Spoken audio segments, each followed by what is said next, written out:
¿Para ustedes las medidas llegaron tarde, están bien?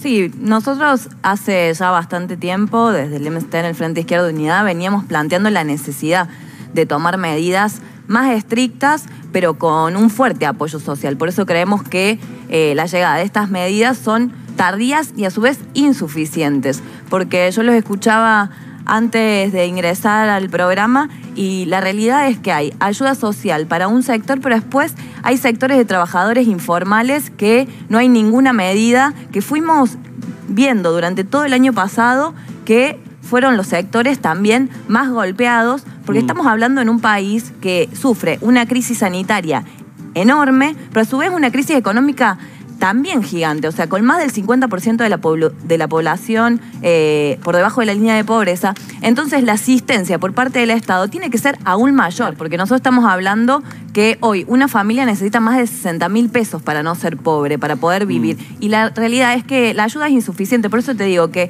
lo que hace falta es tocar los intereses de los que más tienen.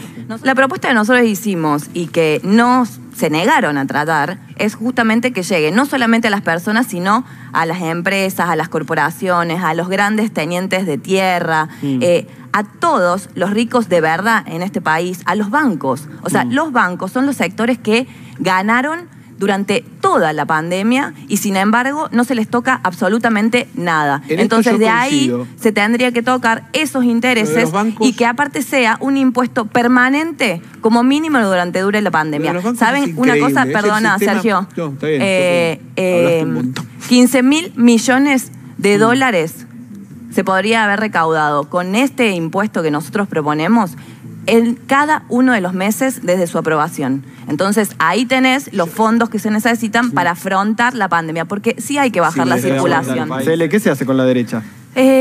La realidad es que es de una irresponsabilidad enorme lo que acabamos de ver y lo que fomentan. Digo, estuvimos 2 semanas discutiendo la presencialidad sí, la presencialidad no en las escuelas, fundamentalmente en la Ciudad Autónoma de Buenos Aires, diciendo que eran los defensores de la educación pública, el gobierno de Larreta, cuando sabemos que es uno de los presupuestos más bajos de hace 10 años y aparte ahora ni siquiera va a haber clases virtuales. O sea, algo que vienen reclamando las docentes, la comunidad educativa en su conjunto, de que la presencialidad sí es completamente irresponsable y que ya ha llevado la vida de más de 20 docentes en la ciudad.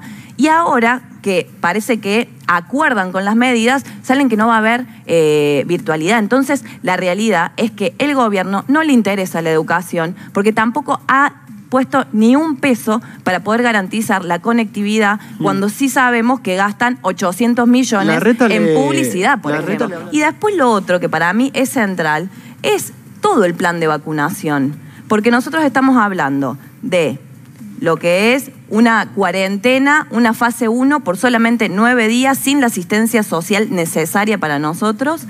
Pero después lo otro es la vacunación, que hasta hoy es lo único que plantea la inmunidad.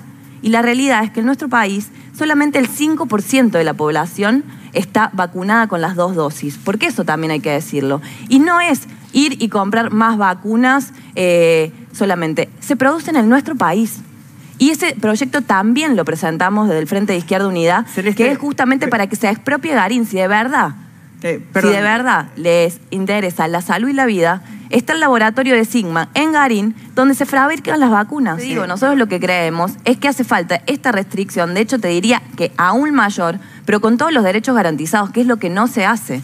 Porque es lo que no se está haciendo hoy y es lo que denunciamos y planteamos durante todo el año pasado, que los que terminaban pagando la crisis sanitaria y económica eran las trabajadoras, los trabajadores y los sectores populares. En una realidad que es excepcional como la que estamos viviendo, hay que tomar medidas excepcionales. Entonces, lo que pasa siempre es que en las crisis la terminan pagando los de abajo, las trabajadoras, los trabajadores. Entonces es momento que sean los ricos del país, todos los ricos, quienes la pongan, justamente para poder bancar una cuarentena estricta con todos los derechos. Porque también hay una realidad que si no se aguanta es porque no se tiene. O sea, o te cuidas para no contagiarte y morirte, o te salís a exponerte justamente porque no tenés las condiciones para bancar un plato en tu mesa. Entonces esa es la realidad que es a la que se tiene que dar respuesta.